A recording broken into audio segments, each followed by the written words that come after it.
Hello students, आज मैं class 6 का मनन हिंदी व्याकरण तथा रचना चैप्टर 3 शब्द विचार का अभ्यास कार्य लेकर आई हूँ। तो चलिए स्टार्ट करते हैं स्टूडेंट्स। शब्द विचार क्लास 6 चैप्टर 3।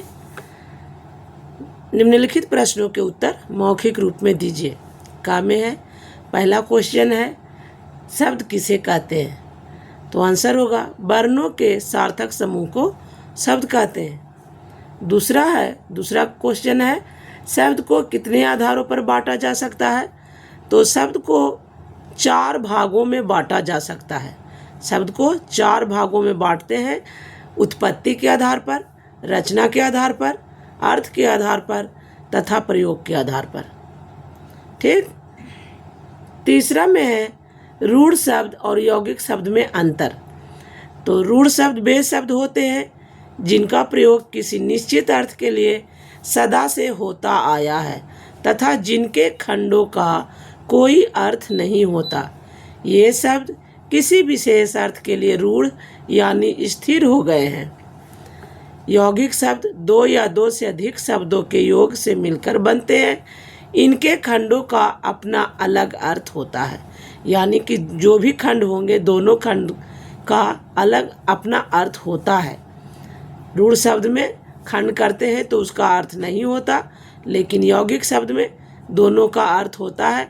जैसे रूढ़ शब्द का हो गया उदाहरण में घर, है ना। तो घर को हम अगर अलग अलग करते हैं तो इसका अर्थ कुछ नहीं निकलता। जैसे ये घर है तो घर को अलग अलग कर रहे हैं तो घ और रा ये दोनों का कोई अर्थ नहीं निकलता। ठीक है, तो इसे हम रूढ़ शब्द कहेंगे। जिसका खंड करने पर कोई अर्थ नहीं निकलता वो रूढ़ शब्द होता है। यौगिक शब्द क्या होता है? 2 शब्दों के मेल से, जैसे रसोई घर।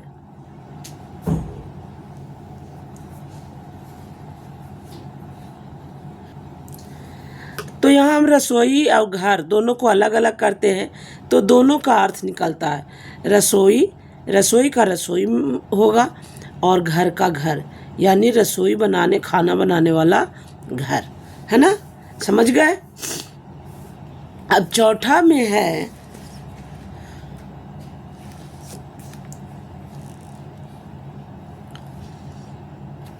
चौथा क्वेश्चन में उत्पत्ति के आधार पर शब्द के कितने भेद हैं? तो उत्पत्ति के आधार पर शब्द के 4 भेद हैं, तत्सम, तद्भव, देशज और विदेशी। उत्पत्ति के आधार पर शब्द के 4 भेद, तत्सम, तद्भव, देशज, विदेशी। 5वां में है विकारी शब्द और अविकारी शब्द में अंतर बताइए। 5वां में विकारी शब्द किसे कहते हैं?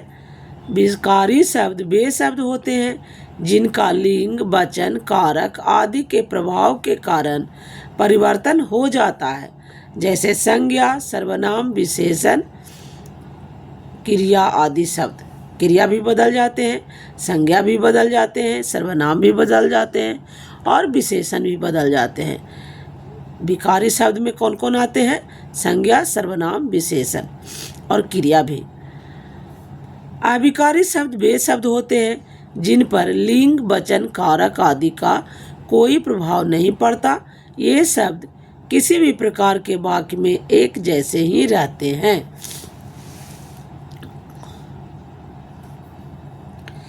ख में है सही कथन के सामने सही तथा गलत कथन के सामने गलत का चिन्ह लगाइए।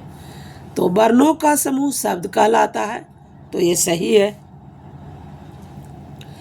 शब्दों को मुख्य 4 भागों में बांटा जा सकता है, तो ये भी सही है।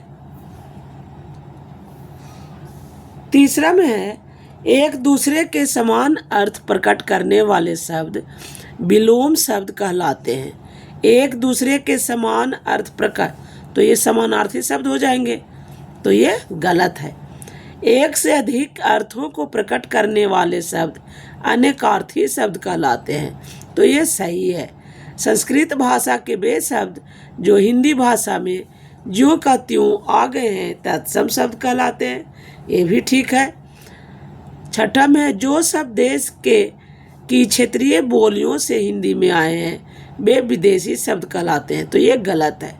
क्षेत्रीय बोलियों से आए हैं उसे हम देशज शब्द कहते हैं। गा में है नीचे दिए गए शब्दों में से रूढ़ शब्द, रूढ़ यौगिक तथा योग रूढ़ शब्दों को अलग अलग लिखिए। तो यहाँ देखिए रूढ़ शब्द लिखा हुआ है, ये यौगिक शब्द लिखा हुआ है और ये योग रूढ़ लिखा हुआ है। रूढ़ शब्द में कमल, पेड़, कुर्सी, लड़की। यौगिक में चिड़ियाघर, रसोई घर, प्रधानमंत्री, राजकुमारी। योग रूढ़ में नीलकंठ, पीताम्बर, गजानन और दशानन।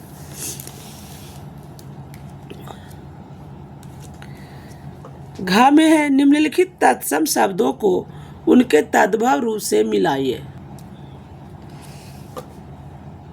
तो अग्नि से आग हो जाएगा, घृत से घी हो जाएगा, रात्रि से रात हो जाएगा, निंद्रा से नींद हो जाएगा, भ्राता से भाई, अस्थि से हड्डी, सायं से शाम, कर्ण से कान। इस तरह से हम लोग मिला लेंगे। अंगा में है दिए गए विकल्पों में से सही विकल्प चुनकर वाक्य पूरे कीजिए। तो विकल्प में है और उसको हम चुनकर लिखेंगे, यहाँ खाली स्थान को भरेंगे। पहला में शब्दों के मुख्य 4 भाग होते हैं। शब्दों के मुख्य कितने भाग होते हैं? तो 4 भाग। समान अर्थ को प्रकट करने वाले शब्द समानार्थी शब्द कहलाते हैं। तीसरा है बेवर्ण जिनका कोई अर्थ नहीं होता। बेवर्ण समूह जिनका कोई अर्थ नहीं होता फिर भी भाषा में प्रयुक्त होते हैं, निरर्थक शब्द कहलाते हैं। तो यहाँ इसमें निरर्थक शब्द भर आएगा। चौथा में संस्कृत भाषा के वे शब्द जो कुछ रूप परिवर्तित कर हिंदी भाषा में प्रचलित हो गए हैं वे तद्भव शब्द कहलाते हैं। 5 में है जिन शब्दों के रूप लिंग वचन कारक के अनुसार परिवर्तित हो जाते हैं वे विकारी शब्द कहलाते हैं। 4 में है देशज और विदेशी शब्दों को अलग अलग कीजिए। तो देशज में हो जाएगा खिड़की, डिबिया, झोपड़ी, पगड़ी और गाड़ी। विदेशी में हो जाएगा कॉपी, थर्मामीटर, डॉक्टर, स्टेशन और बटन। 6 में है दिए गए संकेतों के आधार पर शब्द सीढ़ी पूरी कीजिए। पहला में है इससे हम लिखते हैं। तो पहला में यहाँ लिखना है तो 3 है तो 3 गो में क्या लिखाएगा? पेंसिल। पेंसिल से हम लोग लिखते हैं। जो हवाई जहाज उड़ाता है, हवाई जहाज उड़ाता है उसे क्या कहते हैं? तो पायलट कहते हैं। तीसरा में यह एक सब्जी का नाम है। तो तीसरा में ये है टमाटर। इस दिन स्कूल बंद रहता है। तो रविवार, रविवार को बंद रहता है स्कूल। 5 में इन्हें समाचार पत्र में पढ़ते हैं।